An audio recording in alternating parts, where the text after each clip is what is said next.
ये बड़ा महत्वपूर्ण है कि जब हम मंत्रिमंडल का स्वरूप देखते हैं देवेंद्र, तो उसमें कौन सी कास्ट को कितनी प्रेफरेंस दिखाई दे रही है।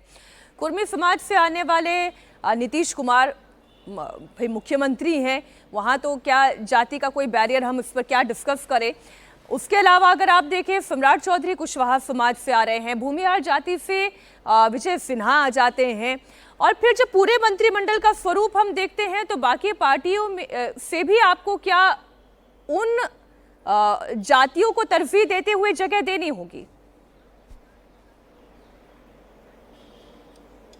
निश्चित तौर पे जो सोशल कंपोजिशन है और जिस प्रकार से चुनाव में टिकटों का जो वितरण किया जाता है, एक बार जब नतीजे आ गए तो जो मंत्रिमंडल बनेगा उसमें रिफ्लेक्शन भी वही नज़र आएगा कि आप एक तो ध्यान रखा जाएगा जातिगत समीकरण का, दूसरा ध्यान रखा जाएगा कि किस भौगोलिक क्षेत्र से कहाँ प्रतिनिधित्व मिला है। ऐसा नहीं होगा कि एक भौगोलिक क्षेत्र से बहुत ज़्यादा नाम आ जाए या दूसरा भौगोलिक क्षेत्र एकदम से खाली हो जाए। तो इन सारी चीज़ों को ध्यान में रखते हुए ही जो ओवरऑल मंत्रिमंडल का स्वरूप सामने आएगा वो ये रहेगा। बीजेपी के लिहाज से अगर देखें तो बीजेपी की ये कोशिश रहती है कि अगर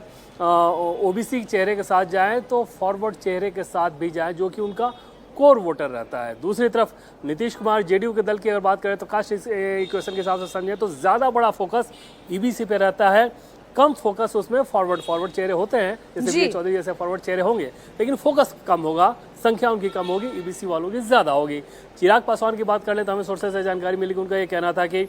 उम्मीद ये की जा रही थी कि शायद वो किसी एससी कोटे के किसी व्यक्ति का नाम आगे बढ़ाएं, लेकिन एलजेपी से जो इंडिकेशन गया उसमें ये था कि जब चिराग पासवान खुद पार्टी के सुप्रीमो हैं तो किसी और चेहरे को आगे बढ़ा के उससे फ़ायदा होने का कोई ज़रूरत नहीं है, कोई मतलब नहीं है। ऐसे कंडीशन में वो दूसरे वोट बैंक की तरफ जाना चाहेंगे। संभव है कि राजू तिवारी जिन्होंने विधायक दल का नेता चुना गया।